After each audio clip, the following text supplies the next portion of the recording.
SIR আবহে এবার জাতীয় ভোটারদের শুভেচ্ছা বার্তা প্রধানমন্ত্রীর। দেশের গণতান্ত্রিক মূল্যবোধের প্রতি আস্থা আরও গভীর হোক, গণতান্ত্রিক প্রক্রিয়া শক্তিশালী করার কাজ করছে নির্বাচন কমিশন। এই কাজে যুক্ত নির্বাচন কমিশনের কর্মী অফিসারদের শুভেচ্ছা। ভোটার হওয়া মানে শুধু একটি সাংবিধানিক অধিকার নয়, দেশের ভবিষ্যৎ নির্ধারণে ভোটাধিকার একটা গুরুত্বপূর্ণ দায়িত্ব। আসুন সবাই মিলে গণতান্ত্রিক চেতনাকে সম্মান করি, গণতান্ত্রিক প্রক্রিয়ায় অংশ নিয়ে বিকশিত ভারত গঠনের ভিত্তি দৃঢ় করি। সোশ্যাল মিডিয়ায় পোস্ট করেছেন প্রধানমন্ত্রী নরেন্দ্র মোদী।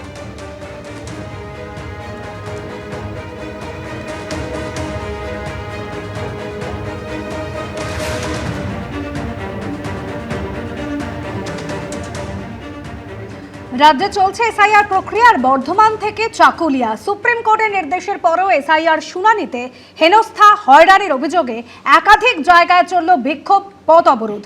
জলপাইগুড়িতে বিডিও অফিস ঘেরাও তৃণমূলের। এদিকে পশ্চিমবঙ্গে অযথা তাড়াহুড়ো না করে এসআইআর করা হচ্ছে বলে মন্তব্য করেছেন অমর্ত্য সেন।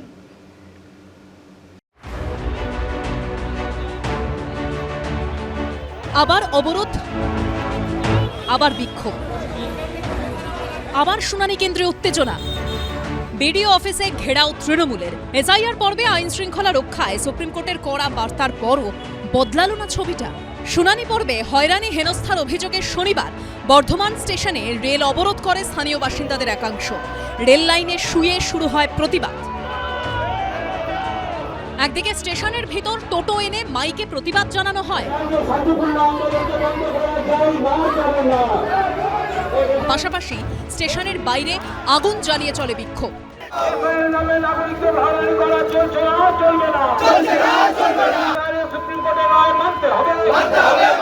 কেন্দ্র সরকার আর নির্বাচন কমিশনের বিরুদ্ধে আমরা আজকে অবরোধ করলাম। কি কাগজ ওরা চাই সবই আমরা দিচ্ছি, তাও একবার নোটিশ শেয়ারিং করার পর দ্বিতীয়বার আবার করছে। এদিকে শুনানির নামে হয়রানির অভিযোগে পূর্ব বর্ধমানের আউশ গ্রামে 114 নম্বর জাতীয় সড়ক অবরোধ করেন স্থানীয় বাসিন্দাদের একাংশ। বৈধ যারা ভোটার বৈধ, তাদেরকে কেন হেনস্থা করা হবে? শুধু 22 কিলোমিটার দূরে যেতে হচ্ছে, সেটা যেন আমাদের পঞ্চায়েতে সেখানে করা হয়। মানুষের মধ্যে প্রচুর ক্ষোভ আছে। আমাদের গ্রামে 1200 ভোটার 600 জনকে হিয়ারিং এ ডেকেছে। এসআইআর শুনানিতে আদিবাসীদের হেনস্থার অভিযোগে রবিবার থেকে বর্ধমানে জেলা শাসকের দপ্তরের সামনে অনশনে বসার ডাক দিয়েছে তৃণমূলের আদিবাসী সেল। অন্যদিকে ভোটার তালিকায় এক ব্যক্তির নাম ডিলিটের অভিযোগে জলপাইগুড়িতে মিছিল করে তৃণমূল। বিক্ষোভ দেখানো হয় বিডিও অফিসের বাইরে। বিডিও জানিয়েছেন, যদি এরকম কোনো ঘটনা ঘটে থাকে দেখা করুন, ভোটার তালিকায় নাম তুলে দেওয়ার ব্যবস্থা করা হবে। অন্যদিকে উত্তর দিনাজপুরের চাকুলিয়ায় বিডিও অফিসে শুনানির জন্য দীর্ঘক্ষণ লাইনে দাঁড়ানো নিয়ে উত্তেজনা ছড়ায়। দক্ষিণবঙ্গে কোনো কোনো জায়গায় এরকম অশান্তির খবর পাওয়া গেছে, উত্তরবঙ্গেও দু এক জায়গায় পাওয়া গেছে, কিন্তু আমি যেসব জেলায় ঘুরেছি, কুচবিহারে, আপনার আলিপুরদুয়ারে, জলপাইগুড়িতে, মালবাজার সাব ডিভিশনে, এইসব জায়গায় কোথাও কোনো অশান্তি দেখিনি। এর আগে এসআইআর পর্বে অশান্তি নিয়ে কড়া নির্দেশ দিয়েছিলেন মুখ্য নির্বাচনী আধিকারিক। সুপ্রিম কোর্টের নির্দেশ কার্যকর করতে রাজ্যের সমস্ত জেলা নির্বাচনী আধিকারিককে স্পষ্টভাবে জানিয়ে দেওয়া হয়, কোনো বিশৃঙ্খলা, হিংসা বা সরকারি কর্মীদের ওপর হামলা হলে সঙ্গে সঙ্গে এফআইআর করতে হবে।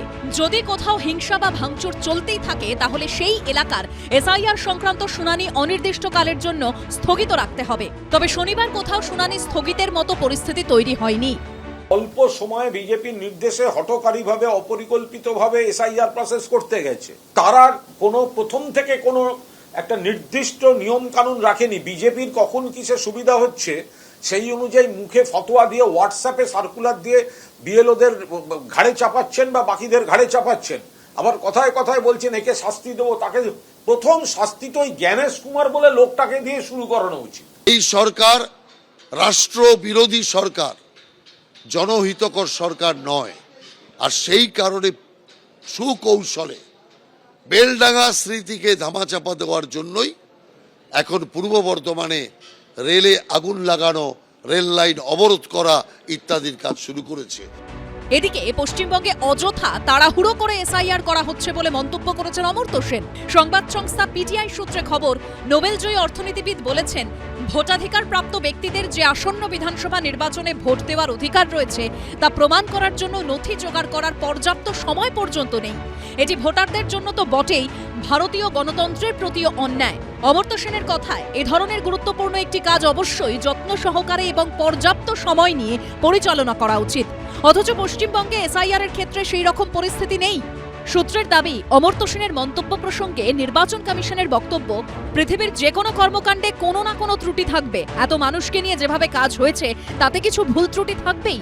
এখন অনেকেই সমালোচনা করছেন। কমল কৃষ্ণ দে, রাজা চট্টোপাধ্যায় ও সুদীপ চক্রবর্তীর রিপোর্ট, এবিপি আনন্দ। মহারাষ্ট্রে জেলা পরিষদের ভোটে লড়েছেন বিজেপির টিকিটে। সেখানকার ভোটার তালিকায় জলজল করছে নাম। তিনিই আবার বীরভূমেরও ভোটার, ফিল আপ করেছেন এসআইআর এর ফর্ম। এমনকি ডাক পেয়েছেন শুনানিতেও। উজ্জ্বলা আপ্পা বুরুঙ্গালেকে নিয়ে বঙ্গ রাজনীতিতে শুরু হয়েছে বিতর্ক। সদ্য বিজেপির টিকিটে ভোটে লড়েছেন মহারাষ্ট্রে, নাম রয়েছে সে রাজ্যের ভোটার তালিকায়।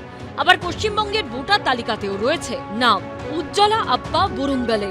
এসআইআর আবহে এই মহিলাকে নিয়েই তৈরি হয়েছে বিতর্ক। বর্তমানে মহারাষ্ট্রের নাসিকের বাসিন্দা উজ্জ্বলা আপ্পা বুরুঙ্গালে সম্প্রতি মহারাষ্ট্রের জেলা পরিষদ থেকে বিজেপির প্রার্থী হিসাবে প্রতিদ্বন্দ্বিতা করেছেন।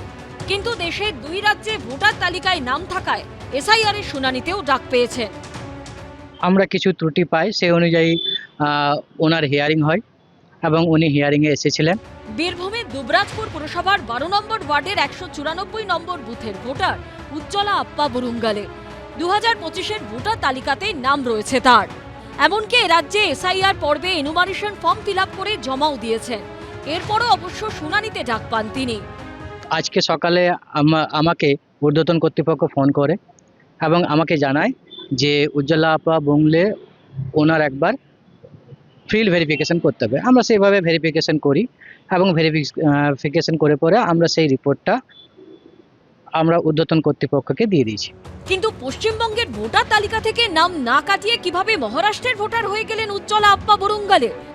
এইভাবেই তো ওরা লুকিয়ে চুরিয়ে, বাংলায় ওদের ভোটার নেই, বাংলায় ওদের কর্মী নেই, বাংলায় সমর্থন নেই, বাংলার মানুষ ওদের গণশত্রু ভাবেন, অন্য রাজ্যের লোকের নাম কায়দা করে এখানকার ভোটার লিস্টে ঢুকিয়ে দিয়ে ওরা এই চক্রান্তটা করছে। তো সেগুলো সব ফাঁস হয়ে যাচ্ছে। ওরা অনুপ্রবেশকারী বলেছে। আমি স্পষ্ট করে জানিয়ে দিই, হিন্দু কখনো অনুপ্রবেশকারী হয় না।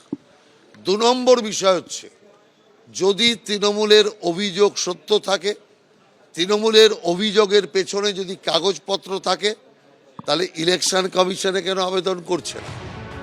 এসআইআর পর্ব যত এগোচ্ছে তত সামনে আসছে নিত্য নতুন বিষয়। ভাস্কর মুখোপাধ্যায়, কৃষ্ণেন্দু অধিকারী ও শিবাশিস মৌলিকের রিপোর্ট, এবিপি আনন্দ। এবিপি আনন্দ, এগিয়ে থাকে, এগিয়ে রাখে।